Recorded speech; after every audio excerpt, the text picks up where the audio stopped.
जो चेतना थी वो वापस लौट गई। कहते मैं क्या करके आ गया? ऐसा क्यों किया? क्योंकि कलयुग शीश में विराजित हो गया था। किसके कारण? स्वर्ण के कारण। स्वर्ण के कारण विराजित हो गया था। और शीश जब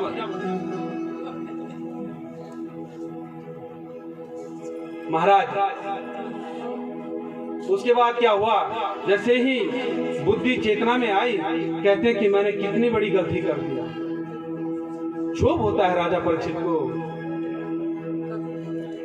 आज राजा परीक्षित सो नहीं पाते और राजा परीक्षित चिंता में डूब गए। प्रातः काल आते ही गौर मुख नाम का जो शिष्य है वो आता है, कहता है कि राजन, आपको हमारे गुरु पुत्र ने जो श्राप दिया है ना, वो श्राप है कि आपकी 7 दिन में काल मृत्यु हो जाए, सर्पदंश है आपको। राजा परीक्षित कहते हैं कि है 7 दिन का, 7 दिन में मेरी मृत्यु हो जाए? श्रृंग ऋषि ने ऐसा श्राप दे दिया। कहते हैं कि तुम्हारे गुरु ने ये अच्छा काम नहीं किया, मुझे श्राप दे दिया है। 7 दिन क्यों? मुझे तो अभी मर जाना चाहिए था। मैंने ऋषियों का अपमान किया है। 7 दिन तो बहुत होते हैं। तुम्हारे गुरु को तो ऐसा श्राप देना चाहिए था कि मैं एक पल भी नहीं रही, एक मिनट भी नहीं रहूं। मुझे तो मर जाना चाहिए था।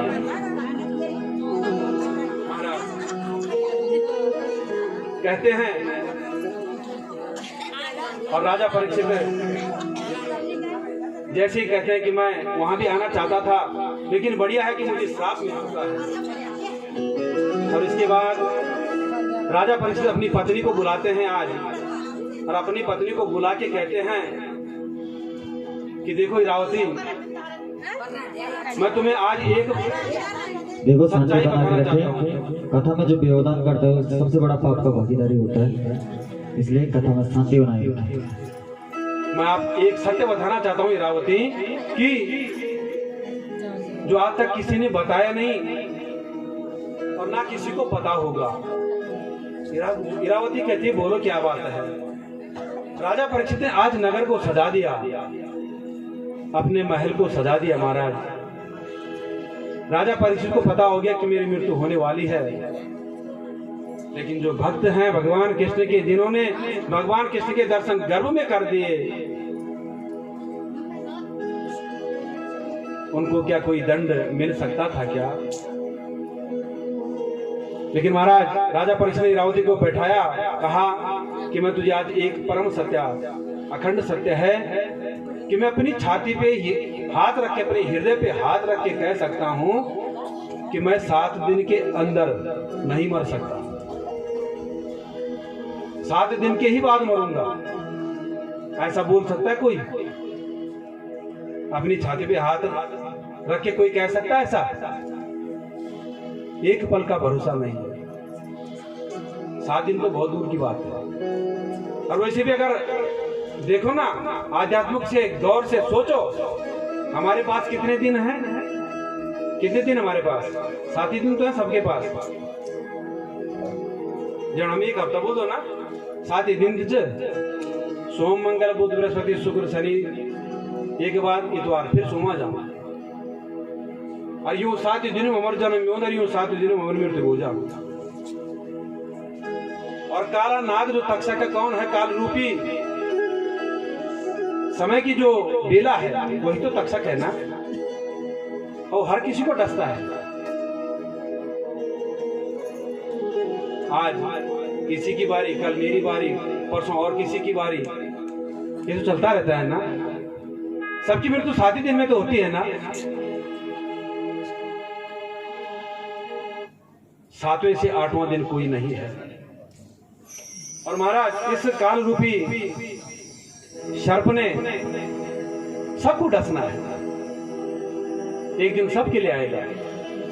काल माने समय होता है।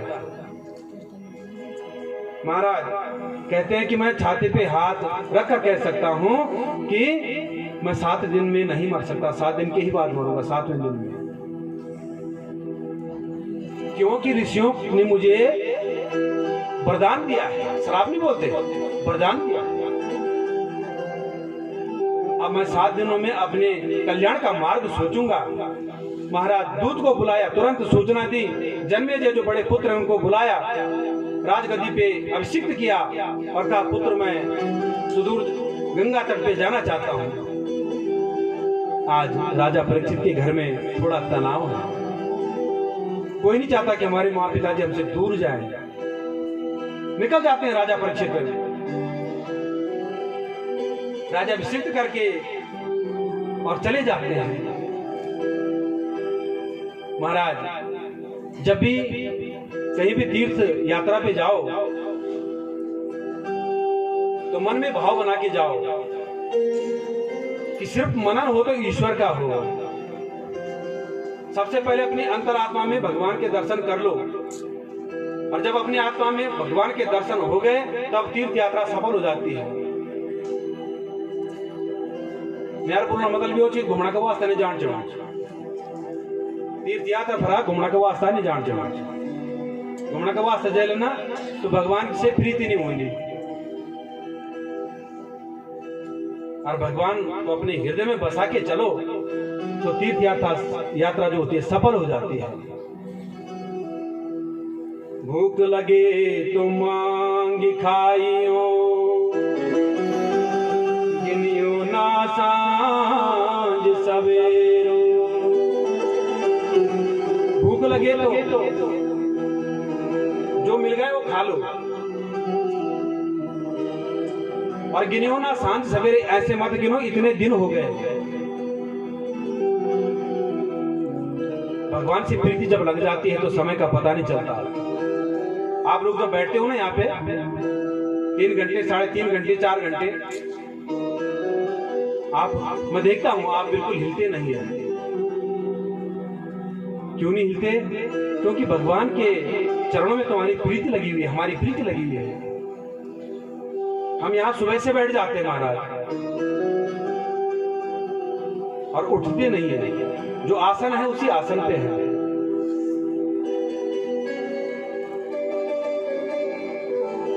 जब तक यहां बैठे हैं तब तक एक जल की घूंट भी नसीब नहीं होती है। किसके कारण? प्रभु के कारण। क्योंकि प्रभु में हमारी प्रीति है, सब कुछ भूल जाओ। तो दिन मत गिनो, होता कि नहीं?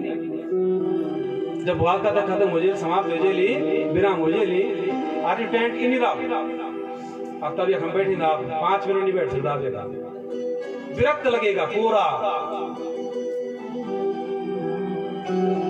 यह भगवान की प्रीति है। जब यहां से प्रस्थान होगा, ये भागवत रूपी भगवान जब यहां से उठ के चलेंगे, आपके मन में भी कुछ ऐसा भाव आएगा, सूना सूना सा लगेगा। दूसरे दिन से आप देखो ना, कुछ दिन तक ऐसा लगता है कि जैसे कुछ चीज खो गई हो, क्योंकि आदत बन जाती है। और अगर यही आदत भगवान के प्रति हमेशा बन जाए तो महाराज कल्याण हो जाएगा, कभी किसी से शत्रुता नहीं होगी। कहने का भाव यह है कि तीर्थ पे जाओ, मन को स्वच्छ करके जाओ। राजा परीक्षित गए, गंगा तट पे बैठ गए महाराज। एक वृक्ष है, वृक्ष बड़ का पेड़ है महाराज। वहां पे बैठे और वहां पे बैठते ही याद करने लगे ऋषियों को, तपस्वियों को। पूरे नगर में जब पता चला, पूरी प्रजा को पता चला कि राजा परीक्षित को 7 दिन का श्राप मिला हुआ है, सभी ऋषियां जितने हैं तपस्वी, सब के सब राजा परीक्षित के संग उस तीर्थ पे जा रहे हैं। क्योंकि महाराज जो आदमी भला होता है ना, जो सबका भला चाहता है, अगर उसको कहीं दंड मिल गया, उस पर अगर कोई विपदा आ गई तो सब परेशान होते हैं कि यार वो तो ऐसा आदमी था ही नहीं, उस पे ऐसा दुख कैसे आ गया। लेकिन ये तो विधाता का कमाल है, विधाता की देन है। आना है। मैंने कहा ना, भगवान कृष्ण ने जन्म लिया, कभी भी सुख की प्राप्ति नहीं हुई। भगवान राम ने जन्म लिया, कभी सुख की प्राप्ति नहीं हुई। परशुराम आए, अनेकों अवतार लिए, भगवान ने कभी सुख देखा उन्होंने क्या? कभी भी नहीं। तो हम तो इंसान हैं। राजा परीक्षित को देखने सभी ऋषि वहां पे पहुंचे, अंगिरा, भृगु, अनेकों अनेक ऋषि वहां पे आ गए। महाराज ऋषि कहते हैं कि हे राजन, हमने सुना है कि आपको श्राप मिला है, 7 दिन में आपको मृत्यु प्राप्त हो जाएगी, और वो भी तक्षक आएगा। तक्षक कहते हैं सर्प को, और वो तुम्हें दंश मारेगा। राजन, ऐसा कैसे हो गया? राजन कहते हैं, गुरुदेव, ये मुझे श्राप नहीं, मुझे वरदान है कि 7 दिन में मेरी मृत्यु होगी। क्योंकि अगर ये वरदान मुझे नहीं मिलता तो क्या मैं आपके दर्शन कर पाता? क्या इतने ऋषि जो संत हैं, इन संतों को मैं अपनी आंखों के सामने देखता क्या?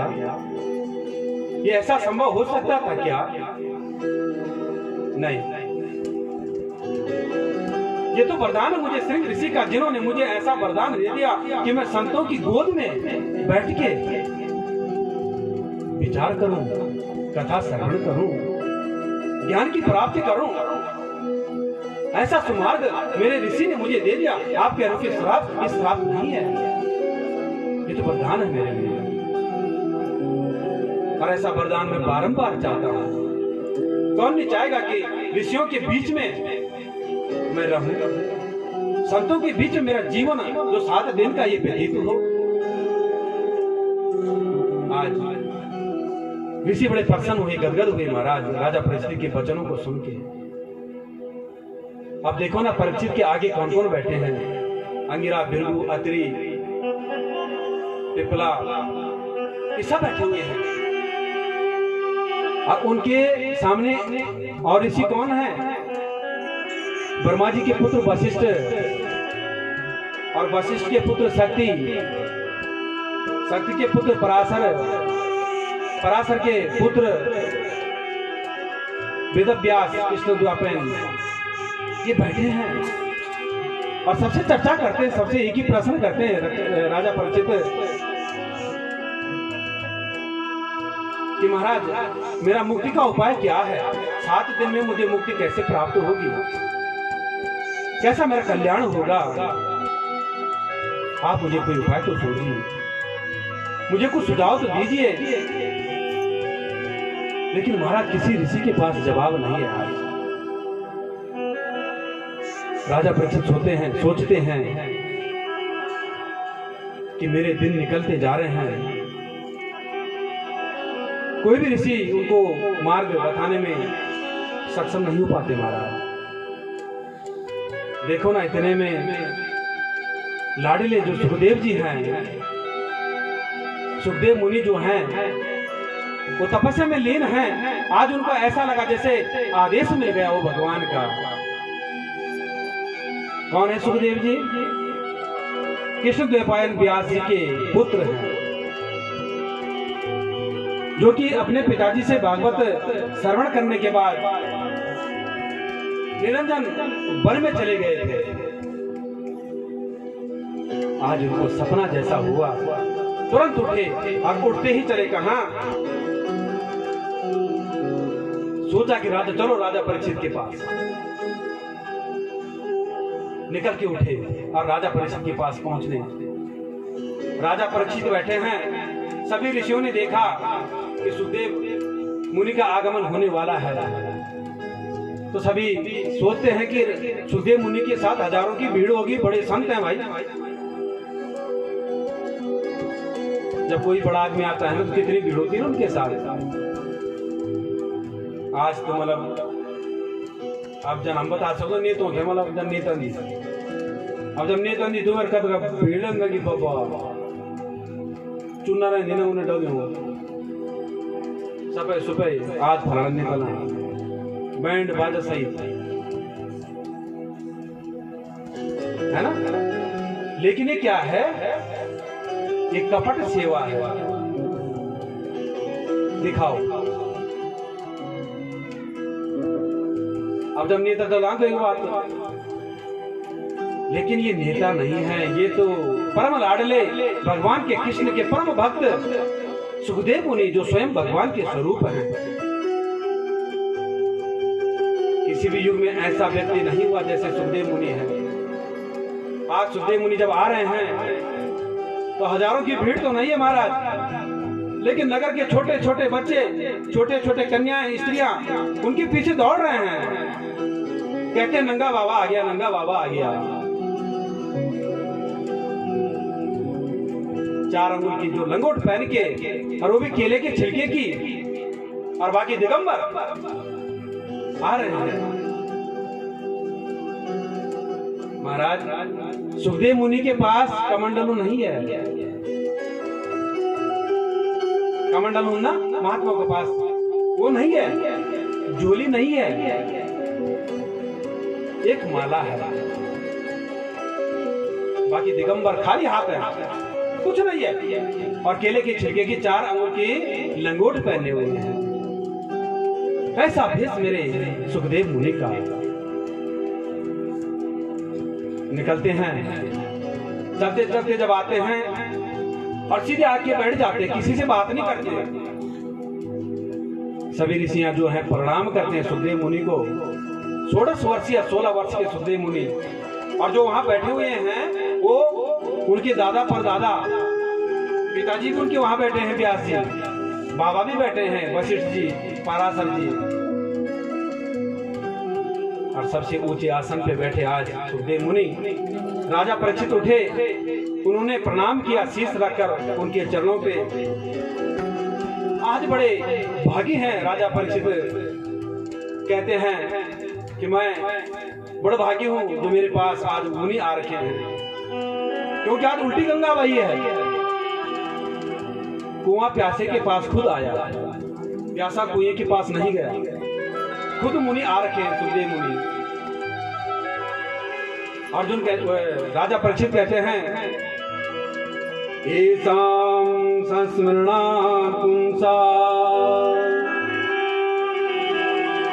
सद्या उदयन्ति वे ग्रहाः किं न दर्शना स्पर्श पाद सोचा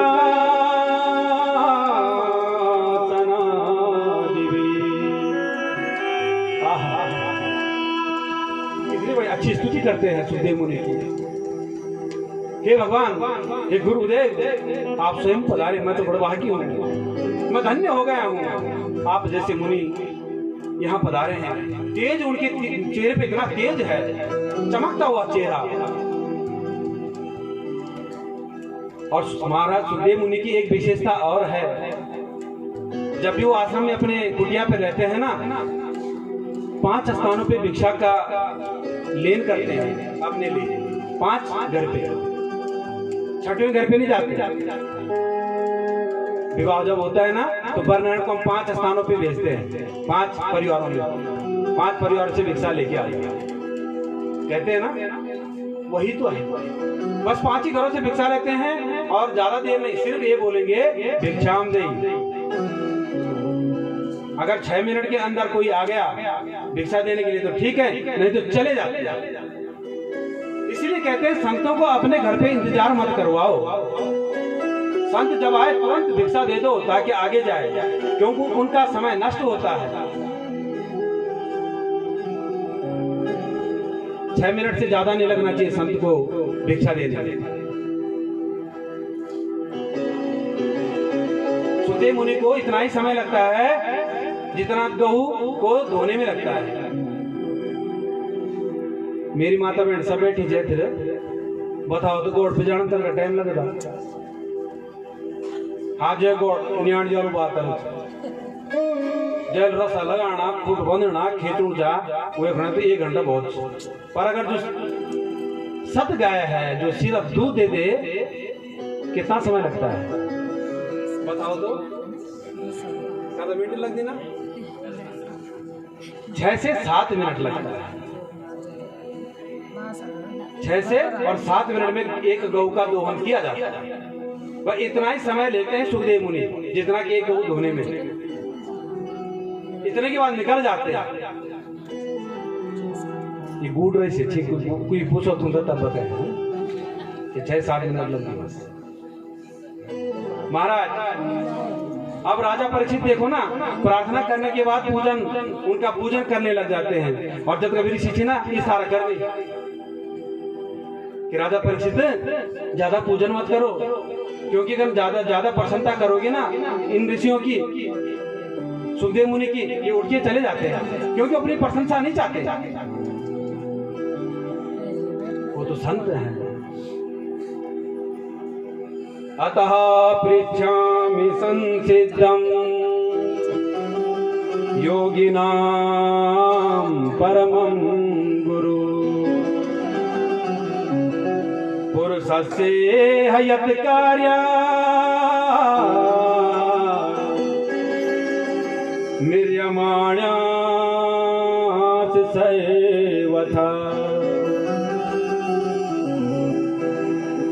परीक्षित सीधा प्रश्न पे आ जाते हैं। परीक्षित बोलते हैं कि परमानंद, आपके पादार्पण से आज मुझे बड़ा आनंद मिला। मैं कुछ ज्यादा नहीं पूछूंगा, जल्दी से मैं एक प्रश्न करना चाहता हूं आपसे कि मुझे 7 दिन में मुक्ति कैसे मिले। सुखदेव जी कहते हैं समझो मुक्ति मिल गई। जबकि राजा परीक्षित ऐसा प्रश्न भी कर सकते थे कि 7 दिन में मेरी मुक्ति कैसे टलेगी, मृत्यु कैसे टलेगी। लेकिन क्या पूछा कि मुझे 7 दिन में मुक्ति कैसे मिलेगी, ये मृत्यु पे मैं विजय प्राप्त कैसे कर सकता हूँ। और अगर वो ये पूछते कि मुझे मृत्यु नहीं चाहिए, तो सुखदेव मुनि ऐसे थे, ऐसे तपस्वी थे कि वो मृत्यु को टाल सकते थे। लेकिन राजा परीक्षित ने नहीं पूछा ऐसा। महाराज कहते हैं आज सुखदेव मुनि बड़े गदगद हुए। कहते हैं तुमने अपने लिए नहीं, पूरे समाज के लिए ये प्रश्न कर दिया है। ये बड़ा उत्तम प्रश्न है। उत्थान होगा, सबका कल्याण होगा। क्योंकि महाराज कहते हैं कि ये परीक्षित, जब सतयुग था ना, तो सतयुग में एक व्यक्ति की उम्र जो होती थी कई हजारों वर्ष होती थी। 1 लाख वर्ष एक व्यक्ति की।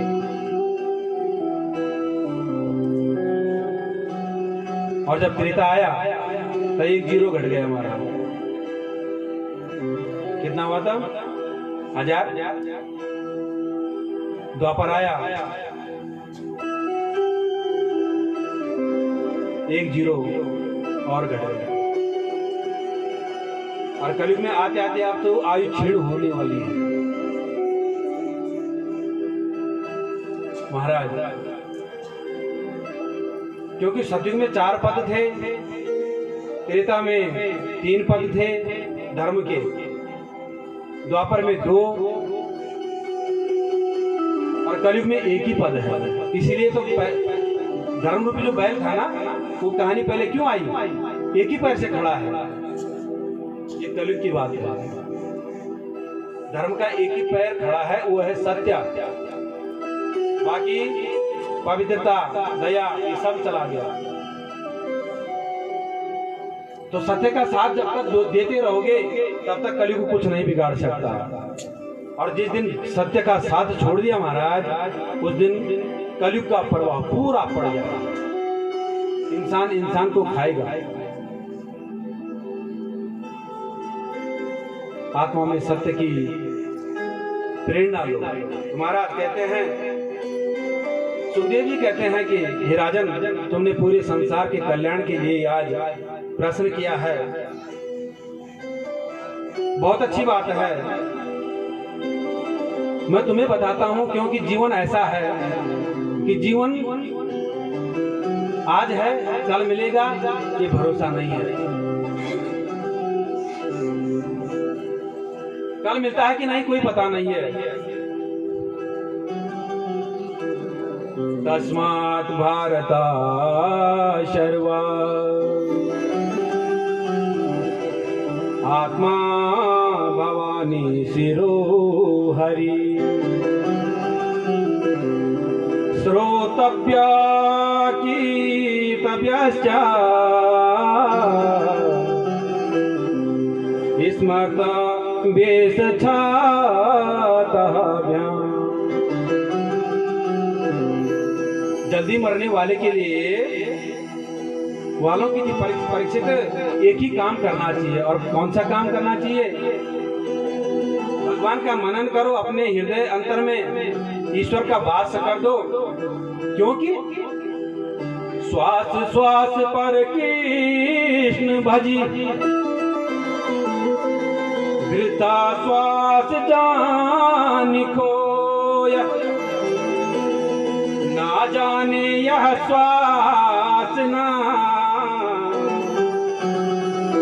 आवन कोय न हो। श्वास श्वास पर कृष्ण भजी, हर श्वास में कृष्ण का नाम भजो। ये जो श्वास मिल रही है ना, एक बार जो श्वास बाहर आ रही है ना, ये पुनः दोबारा वापस लौट के जाती है, ये विश्वास मत रखो। और जिस दिन ये श्वास बाहर आई और वापस नहीं गई, वही तो मृत्यु है ना। उसी दिन मृत्यु प्राप्त हो जाती है राजन। एक ही बात है कि कृष्ण भजी ना जाने या श्वास की आवन हो या न हो, कोई नहीं जानता है दोबारा श्वास वापस आएगी। अब देखो ना, अपने आप में एक प्रैक्टिकल कुछ प्रमाण तो करो। सांस ले दो, कुछ देर सांस ले आओ और कुछ देर रोक दो, जरा भीतर कबर तक रख सकते, नहीं रुक सकता। या सांस छोड़ दो, अब लीड़ कुछ देर बंद दे दो, रह सकते। ये भगवान की कृपा है। अगर ये श्वास रुक जाए, नहीं जाए अंदर, तो यही तो मृत्यु है परीक्षित। इसलिए भगवान का मनन करो। हो कर से कर्म करहूं विधि नाना, मन राखूं जहाँ कृपा निदान। सिया राम सिया राम जय जय राम, राम सिया राम जय जय राम। सबके मन में बसते राम, राम सिया राम जय जय राम, राम सिया राम जय जय राम। कर्म से कर्म करो विधि नाना, मन राखूं जहां कृपा निदान। ये कृपा निदान है ना, जो मन में भगवान को बनाए रखना। मन को गोविंद के चरणों में बांध दो, भगवान के चरणों में अभी से लगा दो। भजन करने की कोई सीमा नहीं है, कोई समय नहीं है। भजन करने का मतलब ये नहीं कि तुमने ढोलक चिमटा पकड़ा, किसी मंदिर पे या किसी चौक पे बैठ के वहां पे बैठे। भजन होता है आत्मा से। आत्मा को कभी भी भगवान से जोड़ दो, कहीं जाने की जरूरत ही नहीं पड़ेगी। मन को भगवान की हृदय की डोर से जोड़ दो, कहां भटकोगे। ये है भाव। ये राजन, मन को गोविंद से जोड़ दो। राजा परीक्षित कहते हैं ये मन ही तो नहीं जुड़ता, क्योंकि मन की गति इतनी तेज है। दुनिया में ऐसी कोई भी तेज चलने वाली चीज और नहीं है जितना मन है। मन से तीव्र चलने वाली चीज और कुछ नहीं है क्या? सबसे तेज चलने वाली चीज क्या? जब मन इतना कि आंख हसी सबसे तेज से चल रहा, आंख कि मन चलता है। आंखों हम हमें देख सकते जब हम तक कमर रोज इधर से बंद हो गया है तो नहीं देख सकता। जब पर्दा हट जाता है फिर देखेंगे, पहाड़ लग जाए तो पर्दा में देख सको। लेकिन अगर हम बैठ यहाँ छवा, अरे हम बैठ के मन थे तुम स्वाच तुम जय जय स्थान पर जाए तुरंत मन हो चल। तो मन की गति बड़ी तेज है, ये चंचल है महाराज, इनको इस मन को कैसे रोकूं? फिर कहते हैं जितासनो जित श्वासो जित संगो जितेन्द्रिया स्थूले भगवतो रूपो मनः संदार दिया। जितासनो, अगर मन को जीतना है ना तो आसन को जीतो। पहले आसन को जीतो तभी तो मन में जीतने की शक्ति होगी ना। अभी मैंने कहा था ना कि जिस स्थान पे जिस आसन पे बैठे हो तो पहले आसन को जीतना सीखो। जब तक हमें ऐसे बैठने की आदत नहीं होगी तब तक हम लंबे समय तक नहीं बैठ सकते। अभ्यास करना पड़ता है। भगवान के हृदय मंडल में, अपनी आत्मा में, अपने हृदय मंडल में भगवान से प्रीति करनी पड़ती है,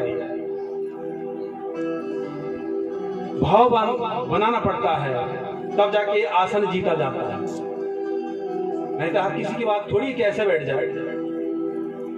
जैसे आप लोग बैठे हो ऐसा बैठ सकते कोई क्या? एक ही आसन है। जित जितासनो जित श्वास। दूसरा क्या है? जित श्वासो, सांस को जीतो। श्वास को कितनी देर तक? अनुलोम विलोम में जो प्रक्रिया है ना, प्राणायाम, आजकल टीवी भरता श्री रामदेव बाबा जी जो बताते हैं योगासन के बारे में, बहुत अच्छी बातें हैं, उनको सीखना चाहिए। इन चीज दिखनी चाहिए टीवी में। आज टीवी में भूतू का नाटक आना चाहिए, कोई चुड़ैल बने, कोई कुछ बने, कह बड़ा बड़ा नंग गया चुड़ैल उठा देखता छो कोई देखता वेला नाटक उठा। कभी हमारे दिल्ली चला जानती है ना, तो शौक क्या नाटक चलना चाहिए। दूसरे कोई प्रेरणा नहीं चाहिए, दूसरे प्रेरणा नहीं मिली कुछ ना। इन धारावाहिक देख के क्या करना? राधा कृष्ण चलता है ऐसे नाटक देखो, रामायण चल रही है, महाभारत चल रहा है, श्री हनुमान जी का नाटक चलता है, ऐसे देखो ना। रामदेव बाबा जो योगासन सिखाते इनको देखो। भूतू का नाटक छीना, आंख अभी कई प्रकार का बना देना, छूट जट्टा नंग गए अच्छी बड़बड़ा। आजकल अक्सर हमने भी देखा है कई लड़कियों के, कई बहुओं के नाखून बहुत बड़े बड़े ये होते हैं।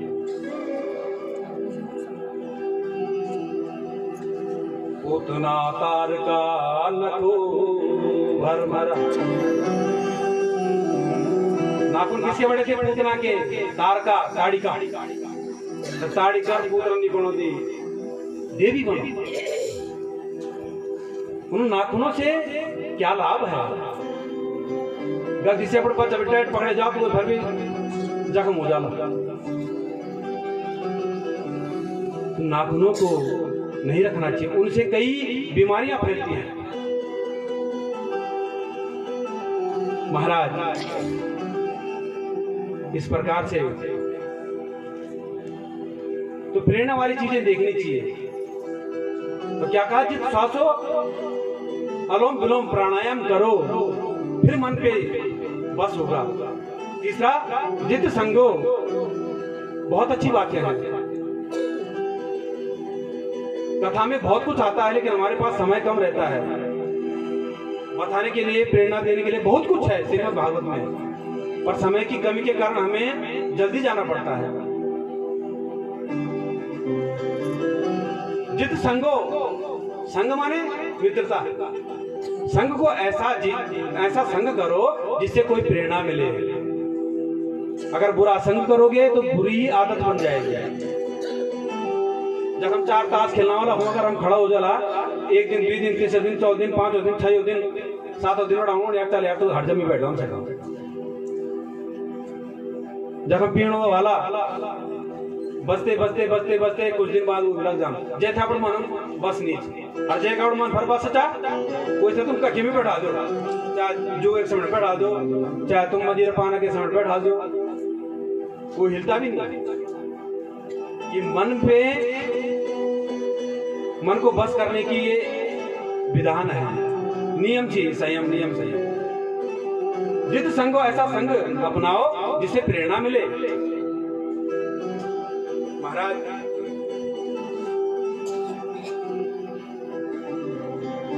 शीतलता होती है ना, शीतलता किसमें है? जल में। उस जल में शीतलता है और वह जल है तुम चुलपुड़ आग जगाओ, आग जगाना बाद एक भांडू वह जल से डाल दिया और ताबड़ा आग जगनी और वे भांडूंगा पानी। तो सबसे पहली लकड़ी का एक संकाया अग्नि को, तो अग्नि में तब्दील हो गया लकड़ी, काष्ठा अग्नि। और तब जब अग्नि संख्या लकड़ी को और तब लकड़ी संख्या कह को अग्नि दगड़ा वे पात्र चुमच धरी चुलो। और जब अग्नि संग अग्नि की दोस्ती के में वे पात्र थे तो अग्नि जन गर्म हो गया। और जब वे पात्र में पानी के आज जल ठंडू वे जल भी संग का कह को अग्नि को वे पात्र वे भाड़ो और वो पानी भी गर्म हो वाच की नहीं वाच। ये है संग, माने जैसा संग करोगे वैसा रंग बन जाता है, जैसा संग वैसा रंग। तो संग ऐसे लोगों की करो जहां से कुछ मिले, ज्ञान की प्रवृत्ति।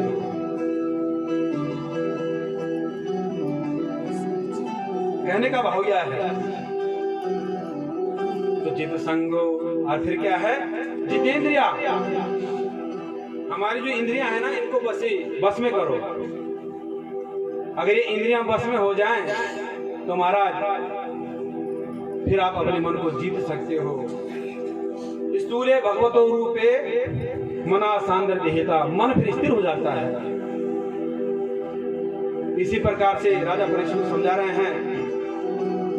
और जित श्वासो यानी कि प्रातः सुबह उठो और सुबह उठते ही क्या करो? अपना स्नान ध्यान करते अपने दीर्घ संख्या लघु संख्या के निवृत्त होने के बाद अपने को स्वच्छ कीजिए, स्नान कीजिए।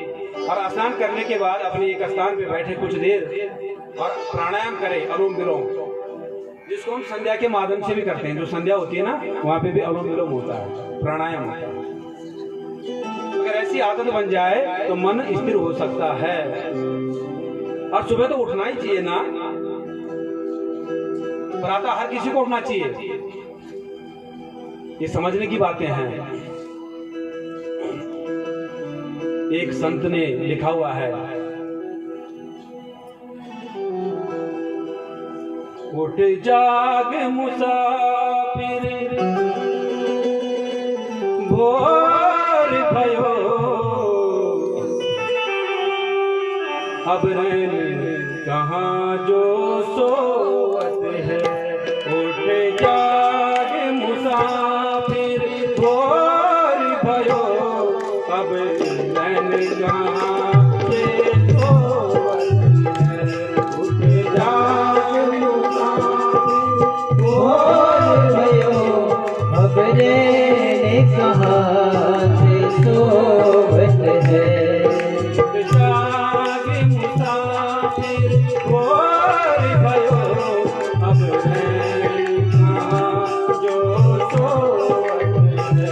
उठे जाग मुसाफिर रैन भयो, कहाँ से सोवत है।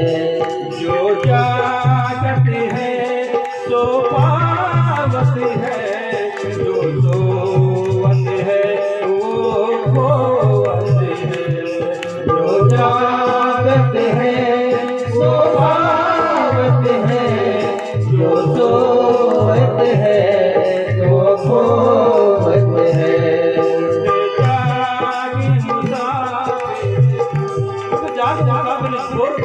अब कहाँ जो सोवत है।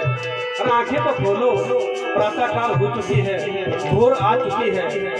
देखो ना, सूर्य उदय होने वाला है। सूर्य उदय होने से पहले उठ जाओ, क्योंकि सूर्य उदय से पहले अगर नहीं उठोगे तो क्या है, स्नान में कैसे हैं? स्नान 3 प्रकार के हैं। अगर 5 बजे और 6 बजे के बीच में स्नान करते हो तो देव स्नान, 6 से 8 बजे के बीच में स्नान करते हो तो मनुष्य स्नान, और 8 के बाद 12 बजे के बीच में स्नान करते हो तो राक्षस स्नान। इसलिए राक्षस स्नान मत करो, मनुष्य स्नान या तो फिर देव स्नान करो, क्योंकि नींद से अखियां खोल चला और अपने प्रभु से ध्यान लगा।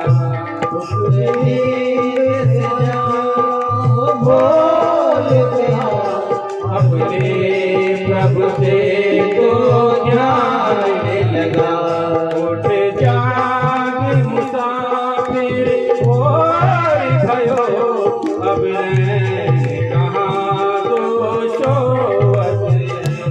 उठ जाग मुसाफिर और भयो, अब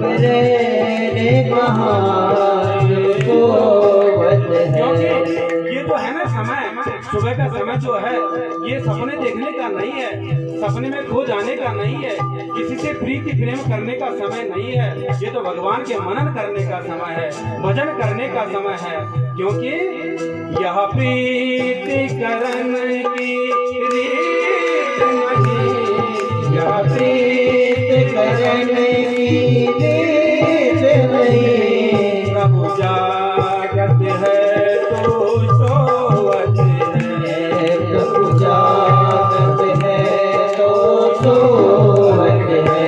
उठ जाग मुसाफिर और भयो, अब कहाँ जो सोवत है। जाग मुसाफिर और भयो, आगे जाने का जो समय है ना ये बीता जा रहा है। और जो कल की सोचा उसको अभी कर ले। कल की क्यों सोचता, जल्दी उठ।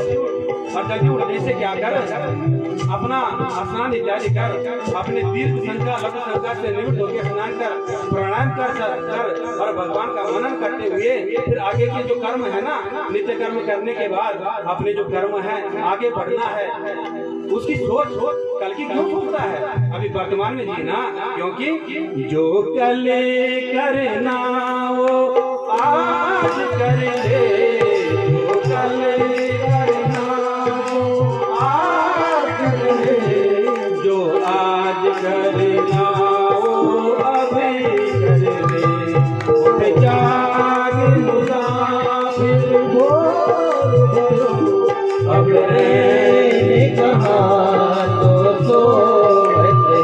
समय बीता जा रहा है। अगर समय बीत जाएगा ना और जो चीज समय पे नहीं हुई तो फिर कैसे उस चीज को अपनाओगे, क्योंकि समय तो निकल चुका है। और जब समय निकल जाएगा ना तो जिस चीज को तुम चाहते हो, जिस वस्तु को तुम चाहते हो उसको नहीं पा पाओगे, क्योंकि जब चिड़ियों ने चुग खेल लिया, जब चिड़ियों ने चुग खेल लिया, फिर पछताए क्या होवत है। सब पछताए क्या होवत है। उठ जाग मुसाफिर और भयो, अब कहाँ जो सोवत है। उठ जाग मुसाफिर और भयो, अब रे कहाँ तो सोवत है। अब कहाँ जो सोवत है। अब रे कहाँ तो सोवत है। जो सोवत है, जो सोवत है। जो सोवत है।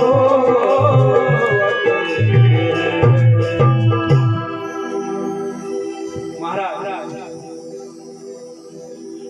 कितनी सुंदर पंक्तियां लिखी है किसी संत ने, जो मन के भाव में बैठ जाता है। समझ गए ना कि सोना कब तक है। मैं अपनी माता बहनों को नहीं कहूंगा, वो तो बहुत जल्दी उठ जाती है, सुबह उठते ही कई काम पे लग जाती है, पानी लाना है, गऊ को धोना है, अपने बच्चों के लिए सवेरे सवेरे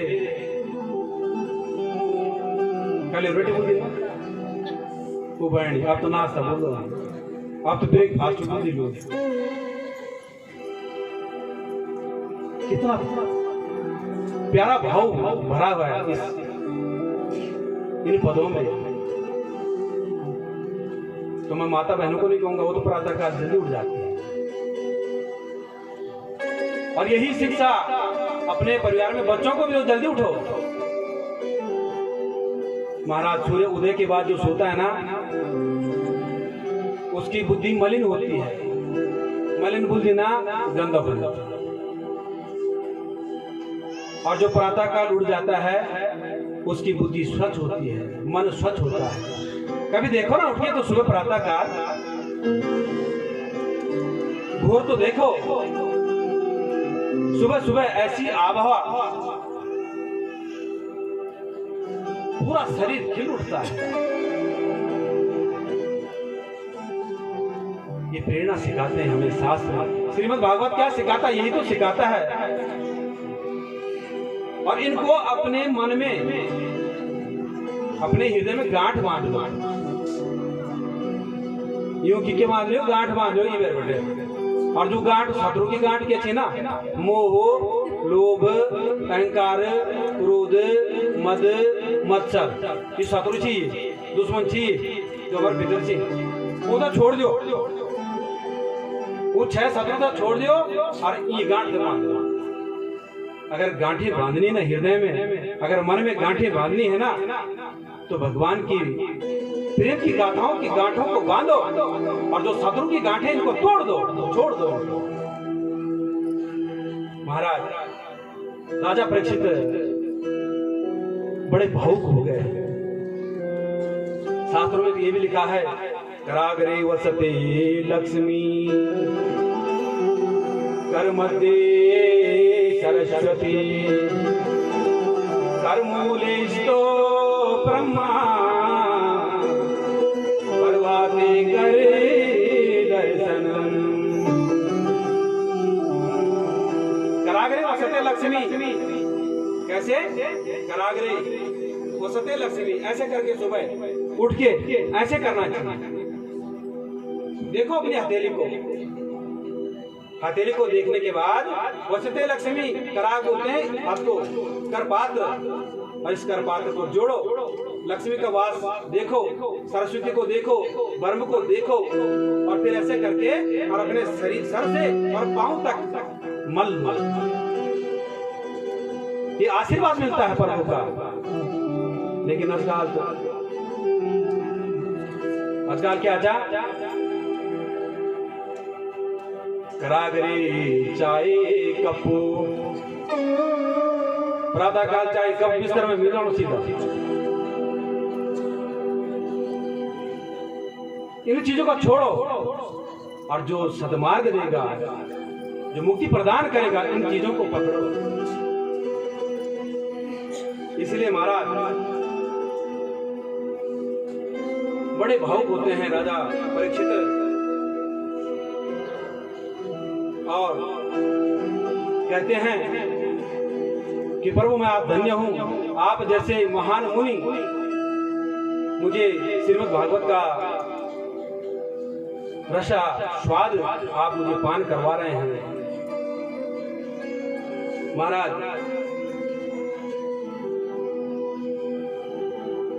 मैं हमेशा इन चीजों का पालन करूंगा। सुन रहे हैं राजा परीक्षित क्या है, प्रश्न करते रहते हैं बीच बीच में।